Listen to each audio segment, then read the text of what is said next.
Okay, here we are. Good afternoon, everyone. Don Garman here from Mirador Capital Partners, here with Aoife Ridge from Schwab, who will be presenting this afternoon. I will keep my comments very short, but I will say that this is clearly a topic that is should and is on everyone's mind. We are even locally getting more examples and instances of people, the attempted identity theft of one kind or another. And one of the great and I might say underutilized things from our perspective is the immense talent that Schwab has within their organization and their willingness to communicate directly with us. And so we're, as you've seen, utilizing this more and more.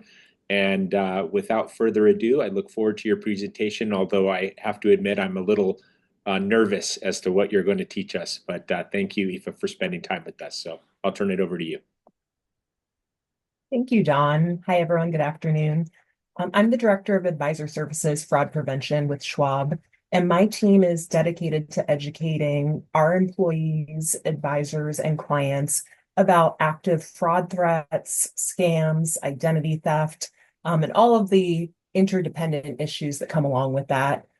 So really today, I just want to talk to you a little bit about the current fraud landscape, what we're seeing on a day-to-day basis, and some relatively simple steps you can take to protect yourself. I call this presentation How to Hack a Human because that's really what we're seeing happening now. We're no longer in the days of the Nigerian prince schemes and some of the more far-fetched scams.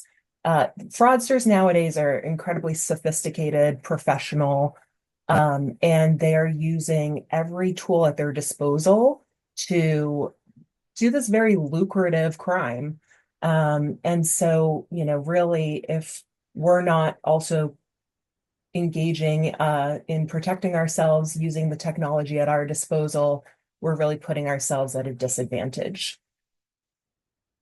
So let's start by just kind of talking about the global nature of cybercrime. Uh, Due to its interjurisdictional nature, it's quite difficult in some cases to bring these criminals to justice. Um, and years ago, I used to think of cyber criminals as some guy in a hoodie in a basement somewhere, hacking into a computer. But really, I've come to appreciate through the work I do that this is really organized crime at its core. We're seeing really sophisticated hackers out of Eastern Europe. We're seeing organized crime rings in China and Southeast Asia. And we're even really starting to see with the uh, advancement of internet access in the developing world that people who don't have other economic opportunities are really starting to engage in this type of scam activity. So there's scam schools in East Africa, for instance. And these scam rings are actually relatively easy to start. The barrier to entry is pretty low. And now with AI, these scammers can write a script in their native tongue, translate it to 30 languages, send it out to tens of thousands of people in just a few minutes. They're natural opportunists. Whoever they catch up in their net, that's who they're going to defraud. So in these cases, it's really not about outrunning the bear. It's about outrunning the other campers. And everything we can do to add additional security and protect ourselves is going to help us not to be those that are victimized.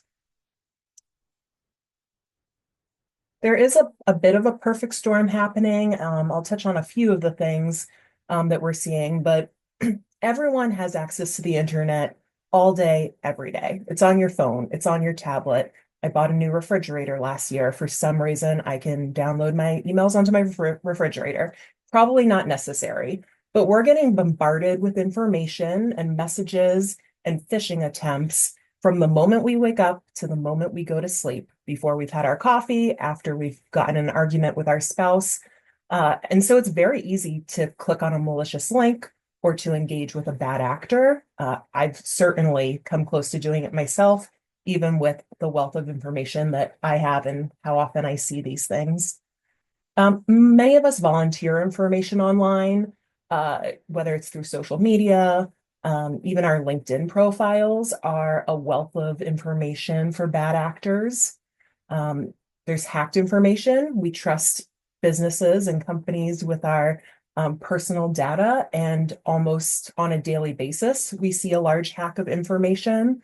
And so protecting ourselves from that is getting increasingly more difficult. And then social engineering is a tactic that cyber criminals use to gather any additional pieces of information that they haven't got through those other sources. I'll add in two bonus points here. One is cryptocurrency. So not only is it a easy tool for fraudsters to convert funds into and kind of evade detection once they're outside of the banking system, but it's also an investment that people are really curious to invest in, and don't necessarily understand or fully appreciate. So that's being used quite often by cyber criminals. And then the COVID-19 pandemic, I feel like we blame for everything. But certainly most of us started doing more and more activities online, digitizing our transactions. And that certainly added to this issue, as well as many criminals had to go online. So one of the bigger scams we were seeing in the last few years is called the pig butchering scam. And that actually came about when an organized crime ring in China who ran illegal gambling rings they were basically shut down by the pandemic. And so they invented this scam and were very successful. So it's become a major source of fraud. I'm just going to pause there. So far, so good. This all making sense? Yeah, but I'm curious what the scam is, the pig butchering scam. I was going to go into that a little later, but I'll tell you right now. So essentially, what we always told people to look out for with scams was a sense of urgency. Generally, criminals want to get in and get out as fast as possible so that they're not detected. But with the pig butchering scam, it sounds disgusting because it is. They're fattening up the pig for slaughter. And so they'll meet their target online, often through a dating site. They'll start engaging with them, getting to know them. They might do reconnaissance about them on social media. So they'll find out that you like traveling and drinking wine. And so that's what they're going to talk to you about. They're going to really build that rapport, the trust, the friendship. And the initial version of the scam was then, oh, my love, I'm trapped overseas. I'm being detained. I need money. Please send it to me. But that only worked, on a small percentage of people. So now they've started combining that romance scam with an investment and or cryptocurrency scam. So oftentimes they'll start saying, I know how much you like to travel, so do I. I'm going on the trip of a lifetime. I've really had great earnings from this crypto investment. Here's the trading platform I use. And they download an app that looks really legitimate. And the person generally is pretty cautious at the beginning, invests a very small amount. They see their funds go up. They invest a little bit more and a little bit more and a little bit more. And next thing you know, they've lost a really significant amount of money. And when they go to pull it out, they're unable to. And the person that they thought that they had built this romantic relationship with is unavailable. They skip out on them. So, not only do you lose a significant amount of money, but we find that when people fall for these scams, oftentimes they lose their trust in their own judgment, their trust in other people. Oftentimes they have anxiety, depression, sleep disorders. For older clients or older victims of these types of scams, their morbidity rate actually increases, I think, fivefold within 3 years of becoming victimized by some of these scams. So proactive education and not falling for scams in the first place is so important because the repercussions, not just financial, are really significant and heartbreaking. And, we've really seen a shift in the last 5+ years of criminals targeting investors directly. So a lot of the tactics that they used to use against investment firms and banks that we've been dealing with for decades, they're now attacking individuals with. So there's 3.5 billion-ish phishing emails that go out every day. At Schwab, we filter out 98% of incoming emails. So, making sure that you're not getting inundated with messages that are likely full of malicious links and scam opportunities is a really good way to protect yourself. Depending on whether that's through text, email, phone call, setting up the appropriate safeguards with your cell phone provider, your email provider, and just ignoring things that are unsolicited is a really good way to combat that. And I'm going to just go on to the next point. One of the most important things that we can do to protect ourselves is through strong and unique passwords and multi-factor authentication.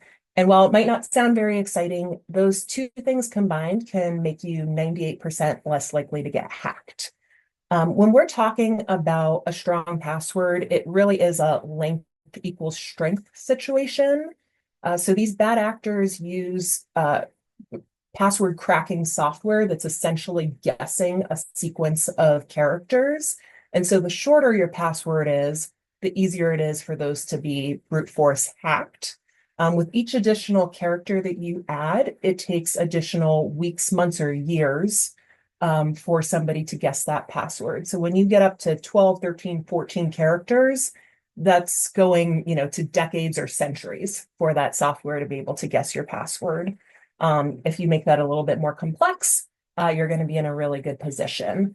And the uniqueness is really important because not every person that you give your password to or every website that you interact with is going to have rigorous cybersecurity controls. So if you're using the same password for a retail club rewards card, as you are for banking or your cell phone or your email or your social media, some of those more sensitive accounts, you're very likely to get hacked.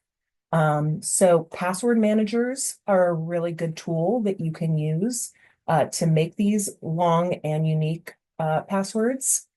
We don't recommend any one in particular, but if you go to pcmag.com, they rank them.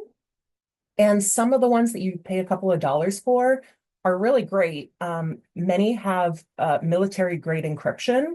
So even if somebody were able to hack into that password manager, what they get out on the other end is useless. It's basically in code.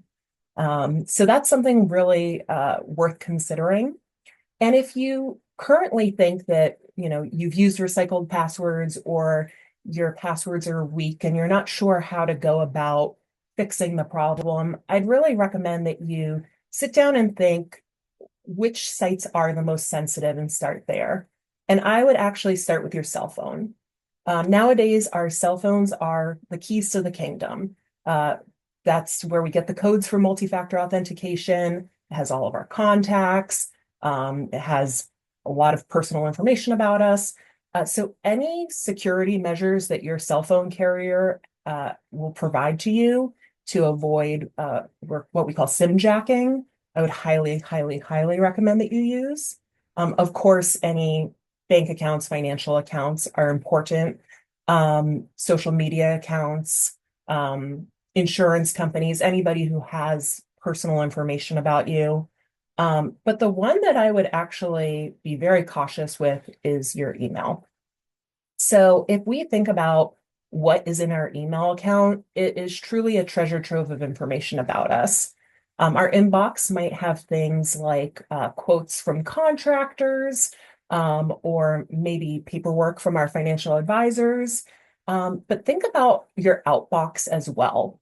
Most of us probably are not going in there and regularly deleting those messages. So most of us have 10 to 15 years, if not 20, of personal sensitive information in there. When my husband and I were remortgaging our house, we were careless, as most people are, and sent back lots of personal information, pay stubs, tax returns, I think copies of our driver's licenses, certainly documents with our signatures on there. If somebody knows what your signature looks like, that signature comparison that your bank does is no longer a very effective control. So that is one of the things that I'd be very, very careful to lock down. And we always say that email is cybersecurity enemy number one. We never send secure information via email. You always want to make sure if you are sending your personal information that it's through an encrypted channel. And also anytime you're trying to wire funds, we see this a lot, especially with escrow wires. There's an opportunity for somebody in the chain to get hacked and for that information to be bad. And so then you're sending a large escrow wire of maybe several $100,000 to the wrong account. So you always want to make sure that you're not relying on email alone and that you're verbally verifying those exact banking instructions with whoever's providing that information to you. I'm going to pause again. Any questions?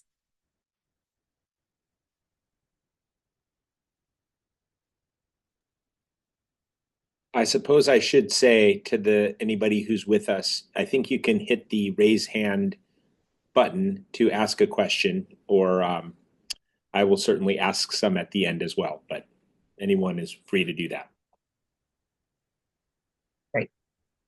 So we went over the pig butchering scam at the beginning of the call.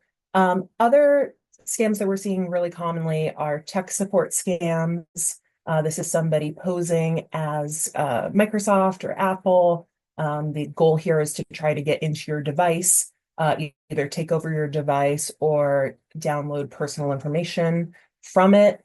Microsoft, Apple, these companies, they don't have the bandwidth to personally reach out to everybody who might be having a tech issue. So never engage in unsolicited requests. If you think that there is virus or malware or something on your device, call independently to whoever your service provider is, or take it into the Apple Store or the Geek Squad. We don't want to be interacting with these unsolicited text messages, emails, requests, etc. We do see a lot of investment scams. I mentioned that cryptocurrency is a big source of scam activity at the moment. We're seeing a lot of people interacting online with those posing as experts.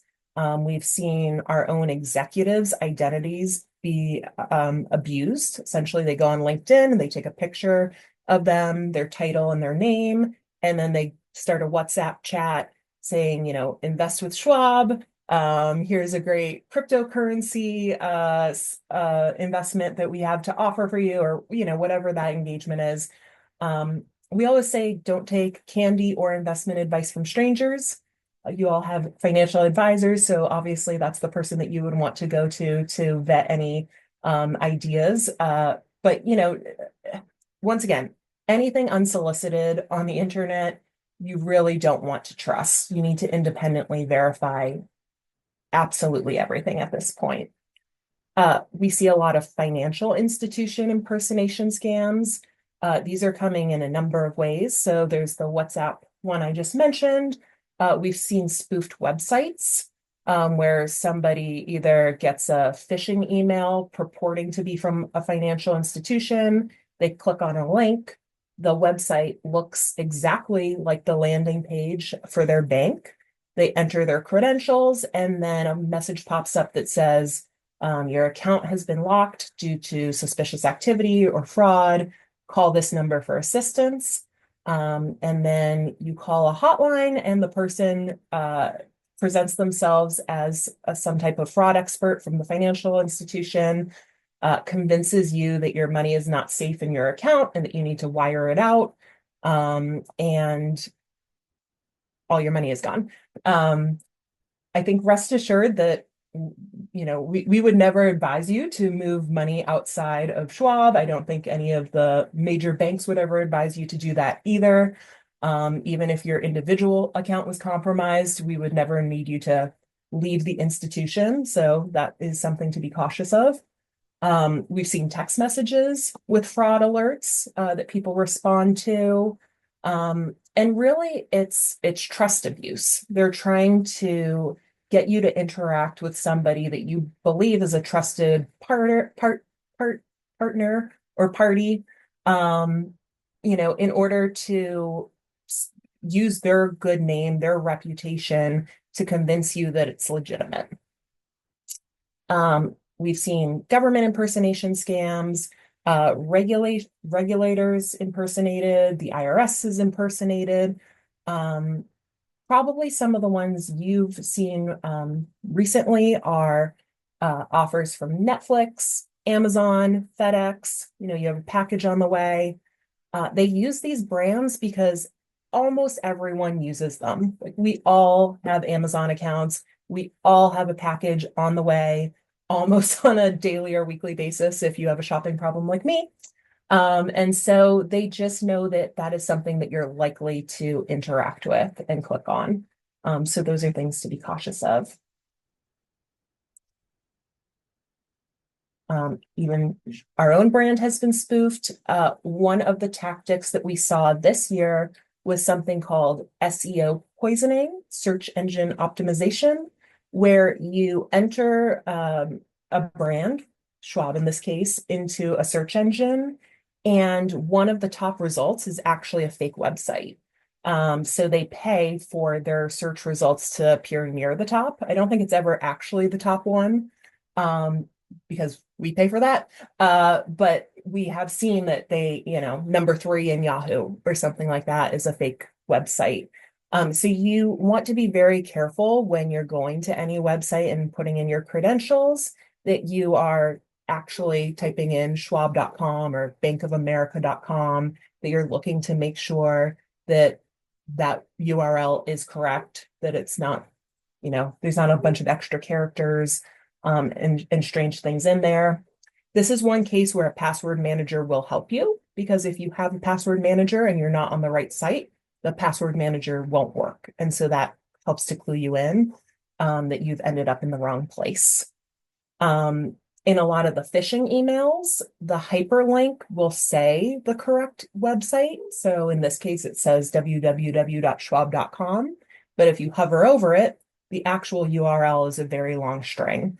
It's not actually us. So I share these examples because you can see how crafty these people are. It's kind of insane how good they are at impersonating people and into tricking people. Let me think. There's one other thing I wanted to cover there. I forget. Anyhow, when we're talking all about cyber crime, people sometimes start to think that using digital tools is a bad idea. But actually, in general, they are a lot safer. As we all increase our cybersecurity defenses, we're actually seeing a really large uptick in check fraud. And when you think about a check, it has your name, your address, your account, and routing number. And so you're really exposing the entire balance of your account to anybody who gets their hands on that check. And maybe the first person you give it to has good intentions, a contractor or something like that. But you're not sure what they're going to do with it after they cash it. Most of us use mobile deposit now, and they may or not shred that. So you just really have to think about who's going to get their hands on that information. Some of the check fraud situations we've seen related to charitable giving are very concerning, because you don't necessarily know when you write a check to that charity whether or not they cashed it and whether or not it got there right away. We've had people who don't find out until they go to file their taxes that these checks did not arrive where they were supposed to.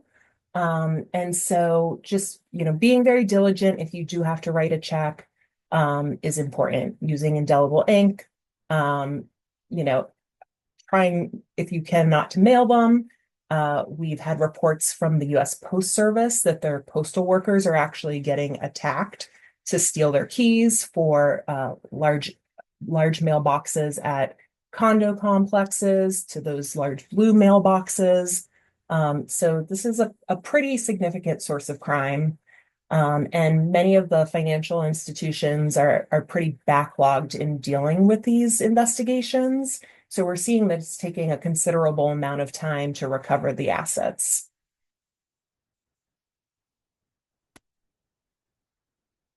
In addition to using the appropriate product, uh, to write payments and things like that, every financial product is regulated a little bit differently. And when it comes to making payments over the internet or to people you don't know, a credit card is actually the safest option. To start, you're not actually spending your own money. And so, you can dispute that and not pay the charges and, go back and forth with the credit card company. But one of the reasons they're allowed to charge those high APRs is that they do provide really exceptional fraud coverage as long as you're reporting those losses in a relatively short amount of time. When we're talking about bank accounts and brokerage accounts, you're exposing whatever balance you have in that account. So we don't want to be giving our brokerage account number out online to purchase something, or sharing it with people that we don't personally know, or maybe even in some cases people we do personally know. Keeping those pieces of information private is really important. Another thing we want to consider is our credit. So credit locks, credit freezes are a really great tool. It prevents people from opening new credit in our names. I learned relatively recently that a baby's credit is worth more in the black market than a adult millionaire's, because that actor has about 18 years to wreak havoc with that credit profile. So this is a good idea to add for absolutely everyone in your family. It's a relatively easy thing to do. You just call the three credit bureaus. They are legally required to remove the credit freeze within 24 hours if you do need to access your credit. But this will, in addition to stopping people from opening new credit cards, it usually will prevent them from opening new bank and brokerage accounts, because usually there's a credit check at the beginning of that relationship with the new institution. Also monitoring your credit to make sure that there aren't any new accounts that you don't recognize, and reporting those promptly if you do is very important. And then also monitoring your bank and brokerage accounts. We see that a lot of people kind of have a set it and forget it attitude. Every single financial institution has some type of fraud protection. At Schwab, we have the Schwab Guarantee. It protects you against any unauthorized transactions. But there are basically two caveats to that protection. The first is you can't give your information out to somebody. So if you share your password with a bad actor, that validates the coverage. And the second is timely reporting. The faster that we know about fraud, the better chance we have to stop it. There are different regulations depending on the type of transaction, whether it's a check, an ACH, a wire. Don't need to get into that details, but generally 90 days is a good rule of thumb. So you want to be making sure that you check at least on a quarterly basis your statements for any suspicious activity. I also recommend turning on any alerts to see when large transactions go out so that you can report those immediately. And, whenever in doubt, I would reach out and question things. It's better to question something that you weren't sure about than to let something slide that turned out to be fraud.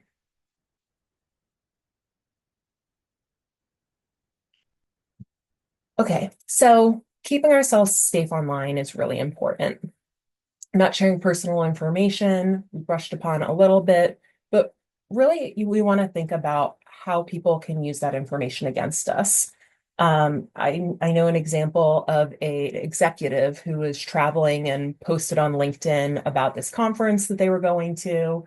A bad actor was able to email their office and say, hey, Debbie, I'm at that conference in Orlando. I forgot to pay this vendor. It's really important. If we don't do it, there's going to be some bad consequence. And of course, Debbie knows that he's at this conference in Orlando, so she doesn't question it. And that one piece of information that seems really innocuous leads to successful fraud. We want to be very careful about what we click on. I ignore pretty much any incoming unsolicited communication, whether it's a political request, a notification from a bank, or a bill. I always independently go to the website that I know that I've used in the past, and make sure that that's how I'm interacting with companies. I'm just very cautious, probably more so than most, about clicking on anything unsolicited or interacting with anybody who reaches out to me in an unsolicited way. Keeping our devices secure is really important. You want to make sure that you are using a screen lock. I mentioned that the phone really is the keys to the kingdom, so you want to make sure that if somebody were to get a hold of your phone, that they can't access it easily. I really like biometrics. Oh, that's the thing I wanted to say before. With going to the website, I really like the mobile apps for Schwab and for banks, and using biometrics, because then you don't even have to remember your password. It's very secure. It makes sure that you're going to the right site every single time. And that biometric authentication is something that can't really be hacked into and that you can't forget. So I think that's a really good tool. I'd say the same thing with your phone. If you can use biometrics to protect it, that's really important. Also having the ability to mobily wipe your phone. So whether you're using Apple or Android, there are tools so that if you are to lose your device, you can wipe the information, make sure that's locked and that nobody gets to access it. It's really important. Yes, Don. So I just want to make sure biometrics, you mean either facial recognition or fingerprint or something that's unique to you? Correct. Yeah. Correct. Yes, sorry. We want to make sure that we keep antivirus and anti-malware software up to date. And nowadays, our phones do this for us. So as long as your phone isn't, 10 or 15 years old, and you're just doing those regular updates from Apple or Android, you are going to be protected. And so I get questions a lot. Is it safer to bank on your phone or on your laptop? Oftentimes it is your phone, just because we are getting those push notifications to update that software. The one caveat I would give is not to be on unsecured mobile networks. So a fraudster can set up a network at the airport or at Starbucks from their own laptop. They can name it something that sounds innocuous, San Francisco International 2 or whatever. And, then they can see everything that you're doing on your device. When you're traveling, using a VPN is a good idea. Just making sure that, anytime you are doing anything private on your device, that you're on a secure network. And using your mobile data is much more secure, and that's readily available most places nowadays. So that's great. My last piece of advice on online security is not to act urgently. So one thing that fraudsters do is they try to pressure us into making decisions that we otherwise wouldn't. So when anybody's asking you for money, especially somebody that you haven't met in person or for a large sum, just taking time, slow down, ask yourself questions. Does this make sense? How do I know this person? Why would I owe this money? Where am I actually sending it to? Phone a friend. All of these things help us to make better decisions.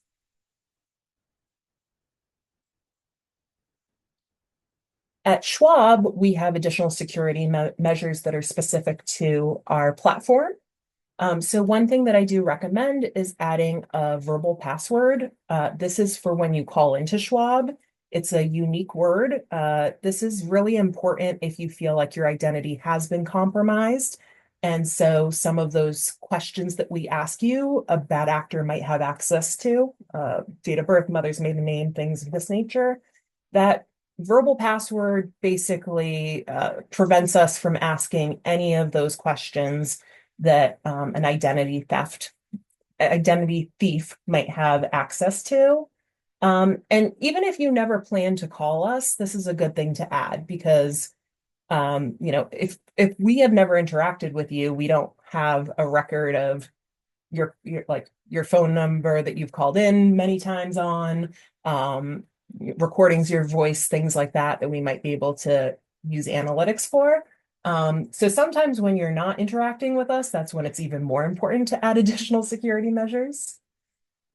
We do have the option also for a one-time passcode.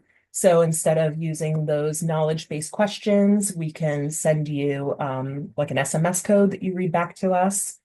Once again, downloading the app and using biometrics like your fingerprint or your face. And then turning on alerts through the Schwab Security Center is a really good idea. Also, if you're not planning to use our app, using the lowest level of basically we have different views, and there's one where you don't have the ability to actually trade or move money. It's a limited access view. If your advisor is managing your account and you really never plan to do anything but check your balance, that is another good option so that if anybody ever were to hack into your account, they're really limited in the amount of havoc that they can wreak. Excuse me. Another thing to consider is adding a trusted contact to your account. This is basically an emergency contact for your account. So if you were ever to be incapacitated, if your advisor can't get a hold of you, it's somebody that we can reach out to check on your status. And this is often a topic that we only talk about in the context of senior investors. But really, it's important for all of us to make sure that we have emergency contacts, that our beneficiaries are updated. Because anything can happen to us at any time. And it's really important in those challenging situations that we know what to do and who to reach out to.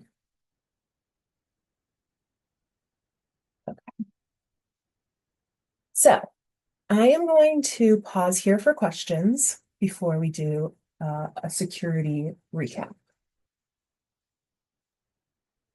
I do have one, but I'm going to hold it until after this. You might cover it. Oh, okay. So once again, I think the main things that we want to remember when we're thinking about staying safe online and protecting ourselves from cyber criminals are strong and unique passwords, multi-factor authentication, being aware of the latest fraud scams. There are a lot of agencies that are really doing great work to try to keep the public up to date on scams, including the FTC, the AARP. There's regular notifications from most government agencies about the scams that they're seeing on a daily basis. So just, being aware of what's happening around us is important. Monitoring our accounts, securing our devices, and freezing credit. Aoife, we have So, one request to define VPN and describe what that is. so VPN is a virtual private network, and essentially it disguises where your device is. So I can set a VPN to show that I'm logging in from Boston or from Shanghai. But it basically disguises the location of my device and adds additional security.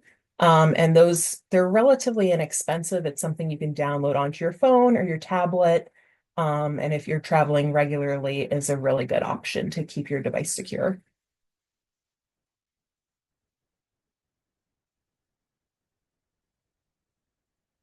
What other questions can I answer? Well, I'm sure you'll cover this, but I do want you to comment on if you do feel like you've been compromised, what do you do? What are the steps? Sure. So if you think that I guess there's two things, right? There's identity compromise, and then there's actually having your account compromised. So if you think your identity's been compromised, I would really want to think about what specifically was released. Is it your social security number? Is it your account number? Is it your date of birth? And depending on the combination and the severity of what was compromised, we're going to want to approach it a little bit differently. But I think we should all act as if our identity has been compromised because in many cases, at least some parts of it have been. Um, and so I would add those additional security measures that I spoke about for all of your financial accounts. I would go in if you think your device has been compromised, you want to take that to a trusted party to be scanned, do the antivirus, the anti-malware, and then you want to go in and change all of your passwords. Um, if you think your bank account has been compromised, of course, you want to notify that financial institution as soon as possible. And in that case, I think the credit freezes are really important because that's going to prevent any additional accounts from being open at a financial institution. So if somebody has access to impersonate you, that's something that you'd really want to consider.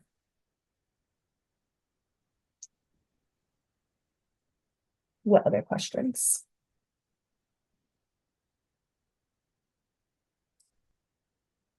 I think that's it for now. Okay. So I think we've covered scams, we've covered email compromise, we've covered identity theft. Um, Usually we have a lot of questions. So, were there other topics that you want to talk about? No, I think that's great. I think from our perspective, I mean, we have so many layers of additional uh, protection over and above what Schwab provides, which is amazing. And my own philosophy is I've minimized my vectors of attack. So I really have appreciated what Schwab and very few others have done in this regard. And so I try not to keep a million different relationships all over the place that are creating additional mathematical vulnerability. But our clients have been in a good habit of calling us if they feel like something is weird. They get an email that they're not sure about or a text. They're calling our office to say, "Did somebody reach out?" And that's exactly the right instinct in my mind to continue to do that. I mean, obviously, we've got a great and very personal relationship with clients, so it's hard to send us a huge curveball that we haven't been kind of pre-prepared for in terms of someone traveling and whatnot. We have one more question so far. I heard it's better to use a tap versus inserting credit cards to be more secure. You have an opinion on that? Yeah, absolutely. So there have been many, many reports for quite a while now, probably at least a decade, of bad actors going to gas stations. And I think gas stations is the most common place, but various other places. And very simply, they can put a little credit card reader inside of that terminal. So the tap technology is much better. It's a great question. Yeah, I've I did also heard also of just that want to happening comment that, on ATMs, no, right? They'll please go put ahead. a fake something on the ATM so that all that information gets collected as well. So good to double check that. Yeah, absolutely. And I just did want to comment on the advisor relationship being so important. While we have seen an uptick in fraud and scam activity within the advisor services platform, the level of fraud that we see is so minimal compared to the retail side of the business because financial advisors do such a great job, not only of helping their clients to understand how to be safe, but providing this type of education and support. So I couldn't agree more with what you just said. How nice of you to say Um, that. you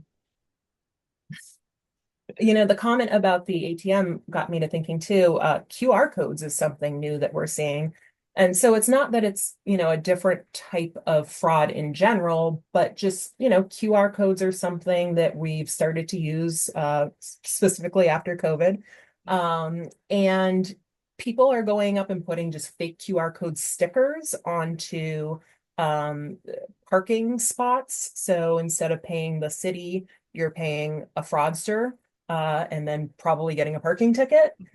So just like really being cautious all the time about, the legitimacy of everything, and having a really healthy dose of skepticism is important to keep ourselves safe and secure. But once again, that's a situation like even if you are in a scenario where you interact with something that you're sending money to the wrong place, you have a credit card linked instead of your brokerage account where you have your life savings, you'll be in a much better position. Well, if without any other questions, I want to thank you for your time. I think the most important thing from our perspective is that the communication and education lines are wide open. I can speak on behalf of the clients I've heard from in the last couple of days. Our skepticism is sky high across the board. So we'll keep it there for identity theft and fraud, and wish the best for each other and our country. And so I'll keep it there. Do you have any final remarks, or thank you again for your time today? It's my pleasure. I guess just if you think of any other questions after the fact, please feel free to reach out to Dawn and I'd be happy to reply outside of this forum. I certainly will. Thank you so much. And thanks for everybody for tuning in this afternoon. We'll be doing these, as I've said, a little bit more often. Try to keep it short for everyone since we're getting into the late afternoon. And until next time, Aoife, appreciate all your time, and we'll talk to you soon. My pleasure. Take care. Good night, everyone.